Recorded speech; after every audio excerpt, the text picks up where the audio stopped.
한 가지 시켰는데 이만큼 나온 그래. 이걸 돈을 다 내라고 하는가? 급해. 뭐가 급해? 그거는 한국을 알아줘야 돼요.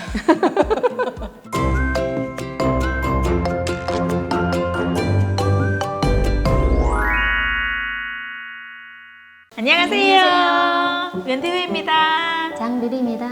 안녕하세요. 저는 필리핀에서 왔어요. 홈에서 살고 있습니다. 중국에서 온 지금 경산에서 살고 있는 셔리라고 합니다. 반갑습니다. 안녕하세요. 중국에 온 이경라고 합니다.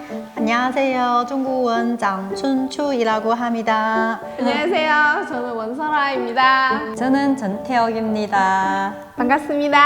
반갑습니다. 저는 한 10년 넘었어요. 11년 가까워 됐고요. 저는 22년 되었습니다. 저는 17년차입니다. 저는 14년 차예요. 저는 한국 온 지 지금 20년 된 것 같아요. 저는 올해 6년째예요. 저는 16년째입니다. 저는 20년 정도 되었습니다. 한국은 어느 나라인지도 전혀 모르는 건데 드라마 통해서 TV를 보는 거잖아요. 너무 화려하고 너무 좋은 나라 것 같다 이 생각했어요. 중국에 그 대학교 다닐 때 그 주변에도 유학생, 한국 유학생 많잖아요. 그래서 보면 와, 그 언니들 너무 예뻐요. 뭐 그래서 한국은 안 가봤지만 근데 한번 가고 싶다고 그 생각이 들었어요. 저희 나라에는 오토바이 가장 많은 거고요. 근데 한국에 가서 자동차 너무 많으니까 그래도 원래 자동차 있으면 길은 더 복잡해 주는 건데 저희 사는 도시는 편하고 이동도 너무 좋았어요.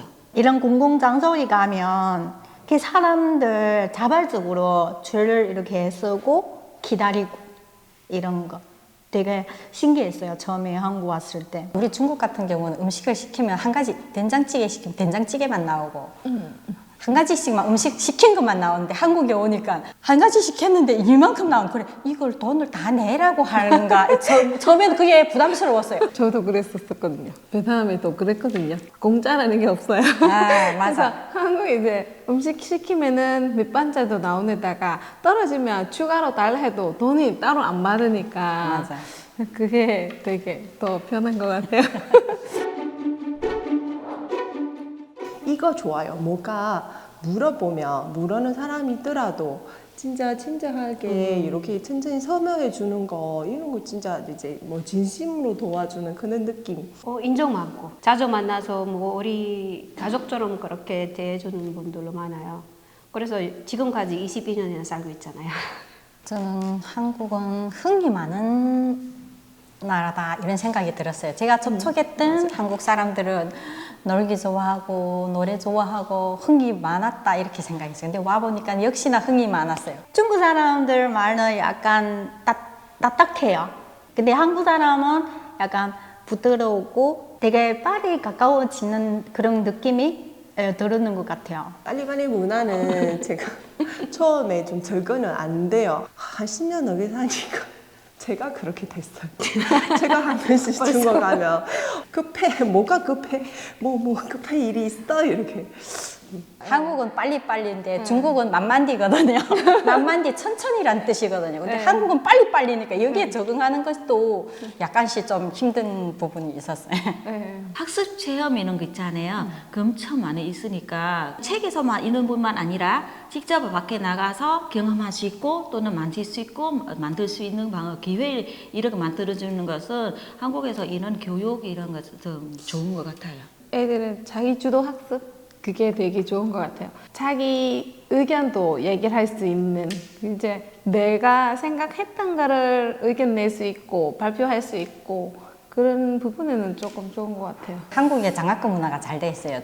맞아. 중국 같은 경우는 거의 자부담이기 때문에 대학 보내는 것도 돈 많이 들어서 못 보내는 경우가 많거든요. 근데 한국은 장학 문화가 발달돼 있어서 그거 신청하게 되면 뭐 그 수준에 따라서 그게 많이 되고 적게 되고 그래가지고 그게 너무 잘 돼 있는 것 같아요.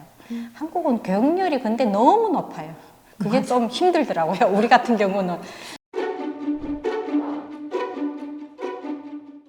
한국은 한국은 이제 그 교통에 보면 도로에 보면 신호등이 되게 사람들 되게 준수하고 네 그런 거는 되게 좋아요. 교통이 이제 편리하다 보니까 교속도로도 잘 돼 있고 맞아요. 막히진 않은 거예요. 거기다가 중간중간 이제 피곤했을 때 잠깐 눈 붙일 수 있는 공간 그런 게 잘 돼 있더라고요. 안내도 잘 돼 있고 그러다 보니까 편리한 것 같아요. 그거는 한국을 알아줘야 돼요.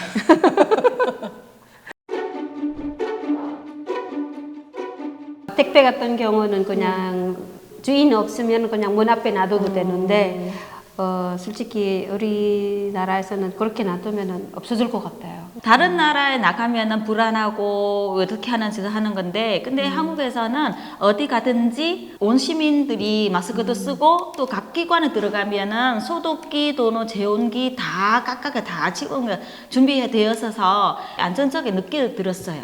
그리고 좋습니다. 스스로 잘 하고 있으니까. 네.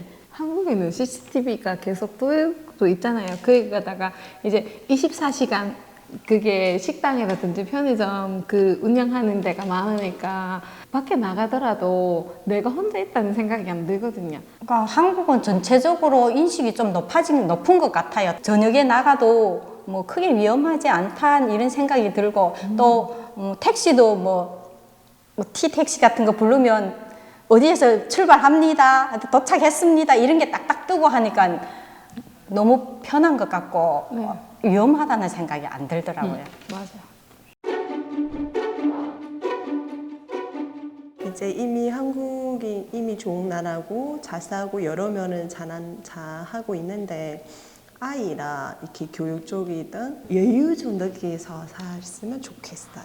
인정합니다. 여유 있게 좀 더 주변에 들를 수 있는 만큼 그런 여유가 있으면 좋겠습니다.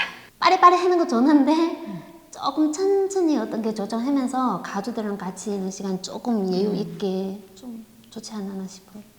제사 문화 너무 제사가 많고 하니까 그런 게가 좀 힘들었어요. 돌아서면 명절 때도 되고 또 제사고 하면 부담이 되더라고요. 은근히 이번 제사에는 어떻게 해야 되지 이런 부담감이 때문에 이런 건 좀 줄였으면 또 우리 개인적인 생각입니다.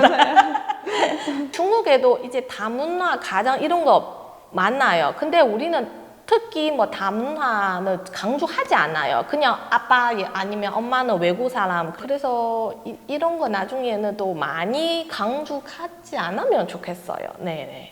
결혼하기 전에 그 나라의 문화 어떻게 하는지 이렇게 이해가 지었으면 좋겠고 서로 같이 이해하고 특히 시부모님 아니면 친척들이도 한국 며느리처럼 생각하시면 나가서 이렇게 활동할 수 있게 이런 기회 주면은 이렇게 좋은 것 같습니다. 우리 다 같이 우리 한국에서 행복하게 살아요.